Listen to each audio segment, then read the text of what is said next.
Hello friends, welcome to biology world. आज हम हमारी बॉडी की इम्पोर्टेंट ग्लैंड्स एंड उनसे रिलीज होने वाले हार्मोन्स के बारे में डिस्कस करेंगे। बट इसे डिस्कस करने से पहले हम ग्लैंड्स एंड हार्मोन्स का एक ओवरव्यू लेते हैं कि ये क्या होते हैं। सो gland, an organ that makes one or more substances such as hormones, digestive juices, etc. अगर हम इसे इजी लैंग्वेज में समझें तो ग्लैंड एक ऐसा ऑर्गन होता है जिससे कुछ न कुछ सब्सटेंस रिलीज होता हो, such as hormones, digestive juices etcetera. Glands को मेनली टू कैटेगरीज में डिवाइड किया गया है, endocrine gland and exocrine gland. अब हम इसे डिफरेंस में समझते हैं कि एंडोक्राइन ग्लैंड और एक्सोक्राइन ग्लैंड में क्या डिफरेंस होता है। Endocrine gland and exocrine gland, these are ductless glands and these have ducts. It means endocrine gland में डक्ट प्रेजेंट नहीं होती और एक्सोक्राइन ग्लैंड में डक्ट्स प्रेजेंट होती हैं। बट यहाँ से एक क्वेश्चन अराइज होता है कि डक्ट क्या होती हैं। सो डक्ट ग्लैंड को एक पैसेज प्रोवाइड करती हैं जिसके थ्रू वो टारगेट ऑर्गन तक सब्सटेंस का ट्रांसफर कर सकती है। एंडोक्राइन ग्लैंड के सिक्रेशन हार्मोन्स है एंड एक्सोक्राइन ग्लैंड के secretion enzymes, mucus etcetera. In endocrine glands secretory products release directly into the bloodstream, eventually reaching the target organ. It means endocrine gland bloodstream में hormone को release करती है जिसके through वो अपने target organ तक पहुंच जाता है।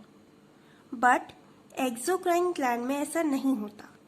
Secretary products are release to an internal organ, target organ, through a duct.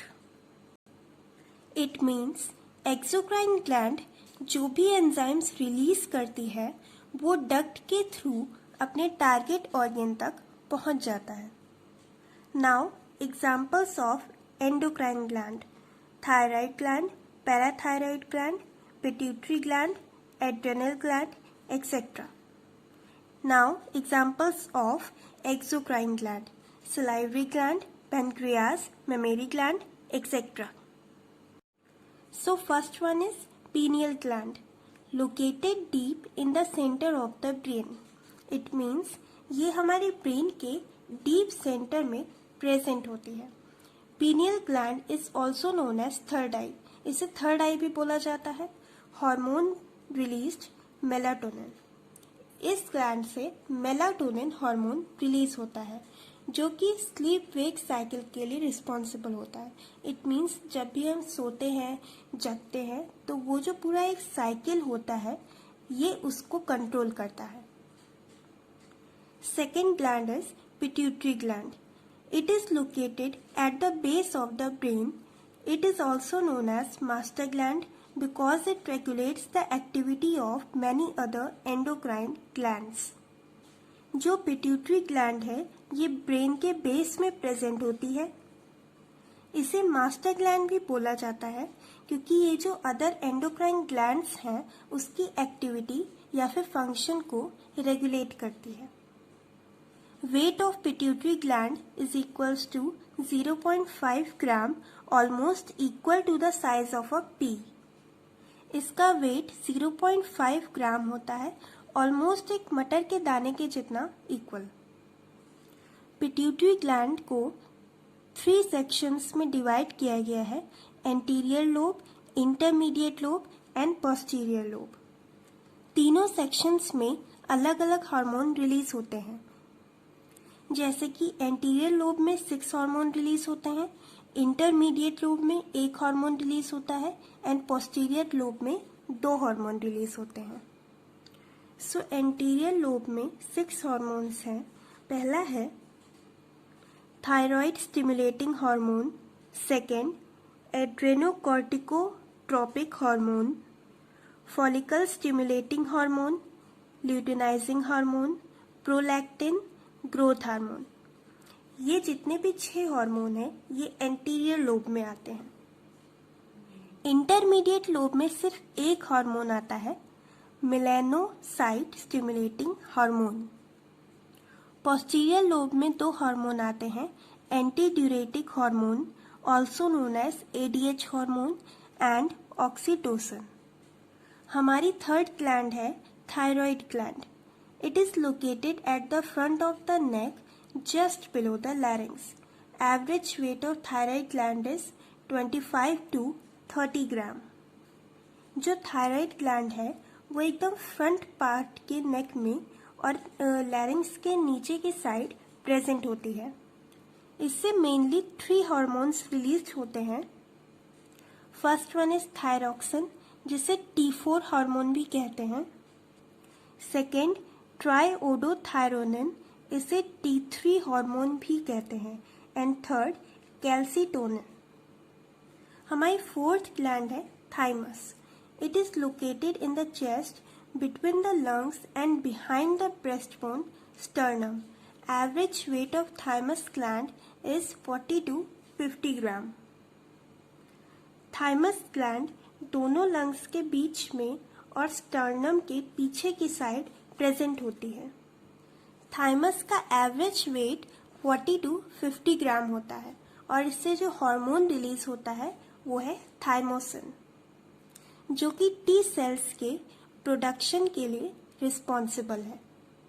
Fifth is adrenal gland.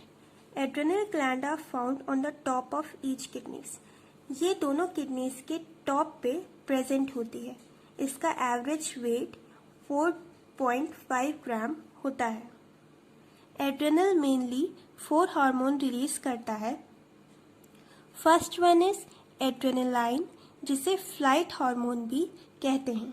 Second cortisol, third aldosterone, fourth androgenic steroids. हमारी फोर्थ ग्लैंड है pancreas. It is a abdominal organ located behind the stomach and surrounded by spleen, liver and small intestine. Pancreas एक abdominal organ है। ये stomach से पीछे की side present होता है और ये spleen, liver and small intestine से सराउंडेड रहता है। पैनक्रियास को हेट्रोक्राइन ग्लैंड भी कहते हैं क्योंकि ये endocrine and exocrine both type के फंक्शन शो करती है। Pancreas has an endocrine function because it releases juices directly into the bloodstream, and it has a exocrine function because it releases juices into ducts. Pancreas endocrine function तब show करती है जब वो digestive juices को blood stream के through अपने target organ तक पहुंचाती है, और ये एक्सोक्राइन फंक्शन तब शो करती है जब ये डक्ट के थ्रू अपने डाइजेस्टिव जूसेस को टारगेट ऑर्गन तक पहुंचाती है। The pancreas also produces the hormone insulin and secretes it into the blood stream where it regulates the body's glucose और sugar level. Pancreas insulin hormone release करती है blood stream में, जिससे कि हमारी बॉडी का शुगर लेवल रेगुलेट होता है। सेवेंथ ग्लैंड है ovary. The ovaries are small oval-shaped glands that are located on either side of the uterus. Ovaries small oval-shaped glands होती हैं जो कि यूट्रस के दोनों साइड पर प्रेजेंट होती हैं। 2 ओवरीज का एवरेज वेट 4 to 8 ग्राम होता है। ओवरीज मेनली 2 हार्मोन रिलीज करती हैं, oestrogen and progesterone. 8th gland है testis. The testes are 2 organs that are found inside the scrotum. Testes 2 small organs होते हैं जो कि scrotum के inside present होते हैं। Each testis weigh 10 to 15 gram. Testis mainly 3 hormone release करती हैं। First testosterone, second inhibin, third androstenedione. So thank you for watching this video. Please like, subscribe and share. Thank you.